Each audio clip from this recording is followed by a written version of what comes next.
E aí, galera, tranquilo, na boa? Então, vamos bater um papo hoje sobre a lei de abuso de autoridade. E vou falar sobre ela, motivado pelo aquele último evento terrível que foi aquele cidadão morto por asfixia dentro da viatura da polícia militar, né? Muitas pessoas fizeram comentários nas minhas redes e eu resisti um pouco para comentar, sob o ponto de vista que a mídia, né, principalmente a mídia mais engajada, deu várias opiniões interessantes e satisfatórias sobre o tema, mas mesmo assim me passou a percepção de que ficou um pouco de lado o abuso de autoridade. E em que sentido eu digo isso? Porque sempre que as pessoas comuns, como eu, como tu, né, que estás aí, se refere a abuso de autoridade, a impressão que dá é que entendemos do assunto.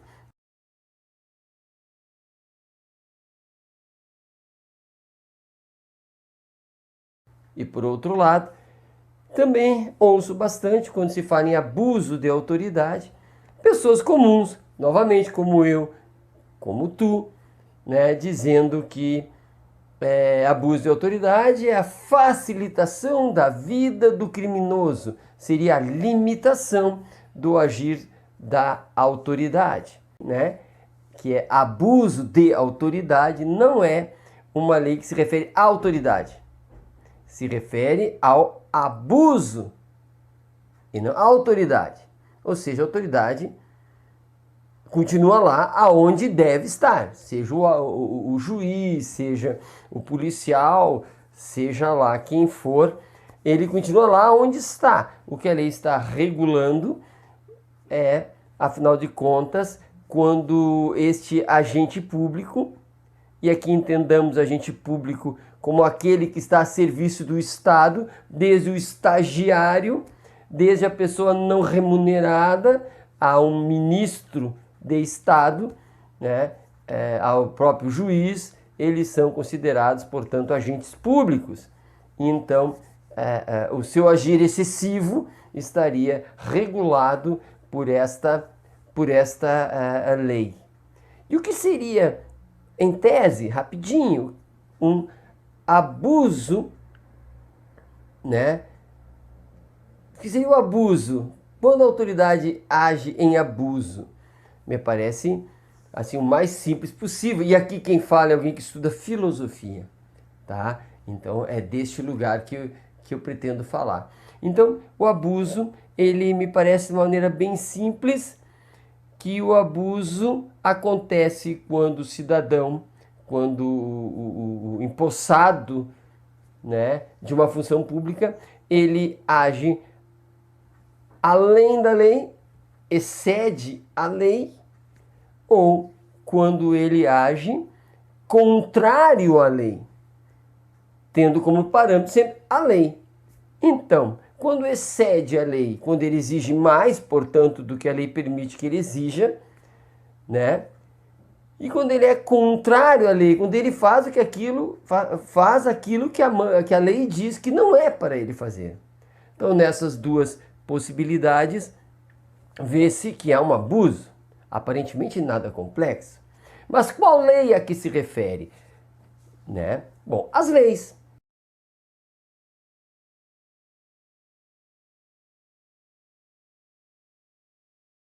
No ápice, portanto, a Constituição Federal, que nos fala dos nossos direitos e garantias fundamentais. E este é o viés que nós devemos interpretar a lei do abuso, porque qual é o bem jurídico que ela tutela? Justamente isso, os nossos direitos e garantias, né? Porque o Estado, ele deve e ele quer, né, zelar pelas pessoas.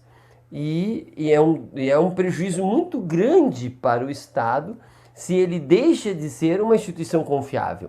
Imagina, se seus agentes podem abusar, logo o Estado perde credibilidade, perde, portanto, o respeito, e aí passa a se questionar até a própria existência do Estado. Então vejam que essa lei protege, terá um sujeito passivo, ou seja, terá como aquelas pessoas que sofrem o dolo, né? Aquelas pessoas que serão judiadas pelo agente público. Quem são? A pessoa física ou jurídica e o próprio Estado. Então o próprio Estado, ele é um sujeito passivo, ele sofre porque perde o seu patrimônio de dignidade, vamos dizer assim, seu patrimônio de credibilidade, quando os seus agentes delinquem, né? Então, é imperioso para o Estado essa preocupação.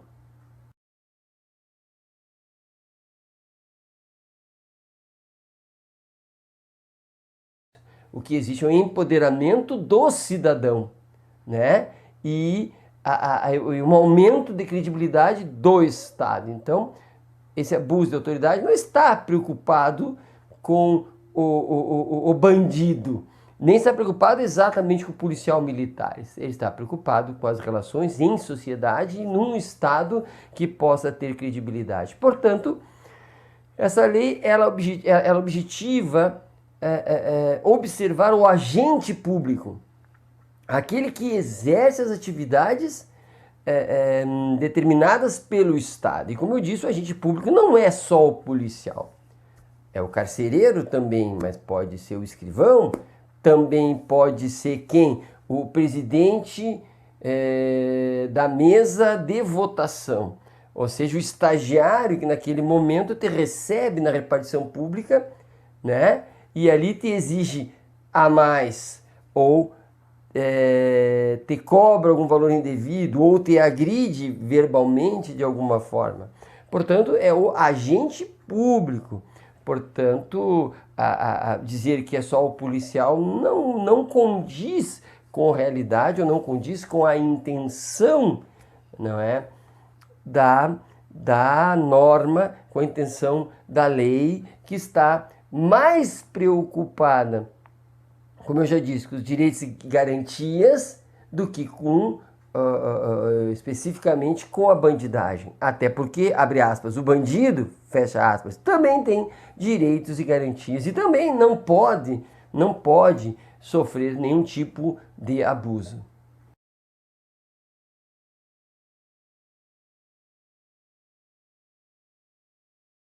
Mas qual a ação, qual a intenção do agente público que deve se enquadrar nessa norma, né? Não é qualquer coisa. É preciso que esse agente público, com dolo, ou seja, com intenção, com consciência, ele poderia agir de outra forma, ele livremente escolhe aquela forma. E aquela forma quer trazer algum tipo de vantagem para si ou para outro. Portanto, aqui ele escolhe a vantagem própria ou vantagem de alguém, né?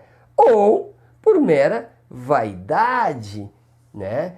Por mera vontade de estabelecer-se como alguém que pode.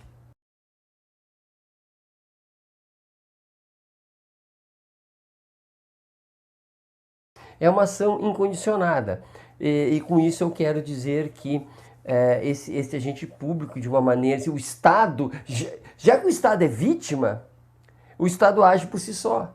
Então, se o agente excede nas suas funções, o Estado, ao tomar conhecimento, ele age sozinho, não precisa a vítima, já que o Estado naturalmente já é uma vítima, não precisa a vítima cidadão, né,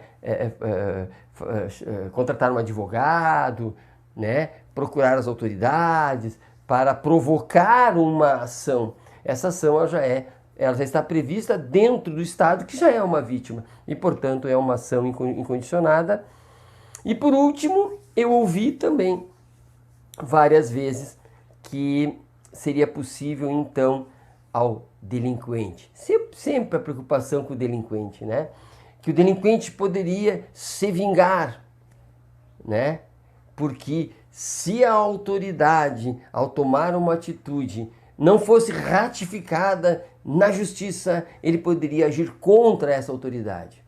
Seria o crime hermenêutico, vamos dizer assim. Bom, simplificando, se em primeira instância o Jorginho foi condenado e em segunda instância foi liberado, logo, por consequência, essa pessoa poderia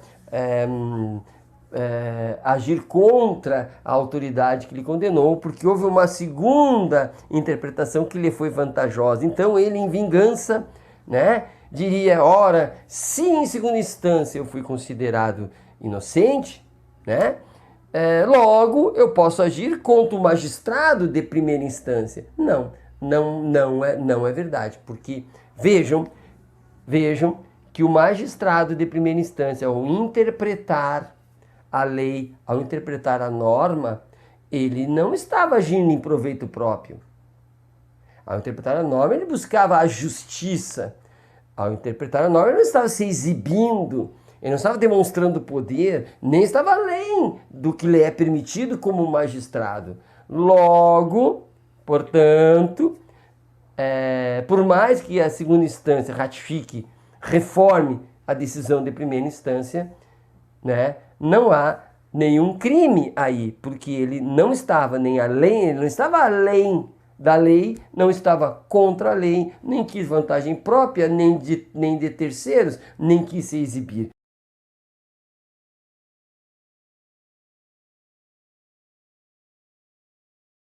É preciso, antes de falar sobre o abuso de autoridade como algo que beneficia né, os meliantes, é preciso, no mínimo, ler a lei, procurar compreender minimamente os conceitos para não sermos irresponsáveis, para que possamos, pelo menos, falarmos de algo com alguma competência, né? No mínimo, depois de ler, de refletir um pouco. Tem bastante artigo bom, tem bastante coisa interessante. Recomendo os artigos mais novos, né? Que trazem já uma reflexão mais avançada.